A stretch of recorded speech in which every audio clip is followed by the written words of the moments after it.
Salut tout le monde, nous espérons que vous allez tous bien. Alors dans cette nouvelle vidéo, nous verrons comment être émotionnellement plus fort. Ainsi nous devons faire un travail intérieur, prendre conscience et mobiliser nos ressources psychologiques. Ce travail est un outil précieux que nous devrions tous développer pour profiter d'une vie plus sereine. Voici donc les étapes à suivre pour y arriver. En 1. Accepter les émotions négatives.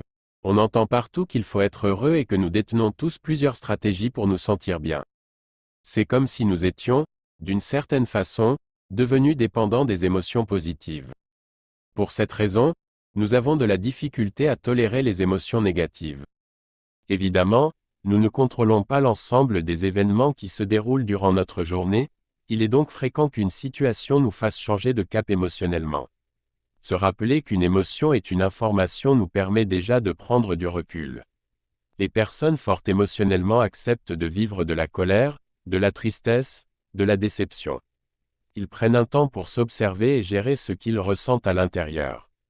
En 2, on a considéré les difficultés comme des opportunités. Les attitudes que nous devons développer pour être émotionnellement plus forts nécessitent un changement de perspective. Cette stratégie peut être utile pour donner un sens différent aux obstacles. Il serait intéressant de les percevoir comme des défis plutôt que des difficultés menaçantes. Ce changement de regard nous amène à franchir une frontière qui nous offrira de nouvelles opportunités. En 3, on a ignoré les personnes négatives. Malheureusement, nombreuses sont les personnes qui passent leur temps à parler mal des autres ou qui voient le mal partout. Ces personnes n'apportent rien à votre vie, et pire encore, ils vous tirent vers le bas. Cet impact négatif ne vous permet pas d'être fort, car vous copierez leurs habitudes. Ne laissez pas les pessimistes vous influencer. Si quelqu'un vous dit que vous ne pouvez pas faire quelque chose, montrez-lui qu'il se trompe. Et mieux encore, montrez-vous à vous-même que vous êtes capable. Éloignez-vous des personnes qui voient des problèmes plutôt que des solutions. En 4, on a se rappeler que le changement fait partie de la vie. Une particularité des personnes émotionnellement fortes est l'enthousiasme. Cette caractéristique apporte une force à l'intérieur qui encourage l'individu à rayonner, à trouver de nouveaux défis avec lesquels grandir et à trouver la motivation pour aller de l'avant. Le changement fait partie de la vie. Ce qui stagne et qui reste immobile, finit par nous faire perdre cet enthousiasme. Il est donc important de se rappeler de la valeur du changement et du besoin de nous renouveler de temps en temps pour être plus fort à tout point de vue. En 5, on a motivez-vous. Il est fondamental que vous ne perdiez pas de vue ce qui vous motive. Concentrez-vous sur les personnes et les choses qui valent la peine, et même si vous en doutez, cela vous permettra d'aller de l'avant avec force et une bonne disposition. L'important c'est de savoir ce que vous voulez et comment vous pouvez vous améliorer. En 6, on a focalisez votre attention sur vos forces. En focalisant votre attention sur les choses que vous faites bien, vous pourrez devenir fort émotionnellement et être plus optimiste. Peut-être que l'un de vos points forts est d'être en contact avec des gens bien disposés et prêts à aider les autres. Cherchez vos dons, renforcez vos compétences, et laissez-vous guider par ce qu'il y a de mieux en vous. En 7, on a demandé le respect, plutôt que se nourrir d'une attention extérieure. Certaines personnes ont un grand besoin d'approbation et d'attention des autres. Elles en ont autant besoin que l'oxygène qu'elles respirent, pour éviter de se sentir insécures.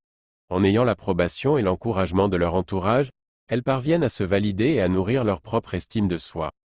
Cette pratique malsaine nous empêche d'être émotionnellement plus forts. Ce dont nous avons besoin n'est pas l'attention, mais le respect des autres. Ainsi, en étant libres, nous pourrons tous progresser et devenir des individus autonomes. Être émotionnellement plus fort signifie être déterminé à passer à l'action pour surmonter nos peurs et nos insécurités et ainsi réaliser nos rêves. Ne pas remettre à plus tard la satisfaction de nos besoins actuels. Plusieurs parmi nous disons « Un jour, je le ferai ». Cependant, un jour, n'apparaît jamais sur le calendrier. Nous laissons le temps passer et les opportunités nous échapper. Il est nécessaire d'élaborer un plan pour se mettre en action, de penser à ses objectifs de façon positive et ainsi perfectionner nos compétences. Tout est possible, il suffit d'avancer un pas à la fois. En 8, on a pratiquer la gratitude.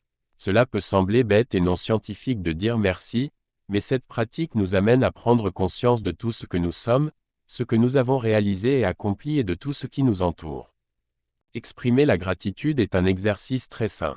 Cette prise de conscience est importante pour augmenter notre confiance et l'estime de nous-mêmes. Elle nous permet de devenir émotionnellement plus forts.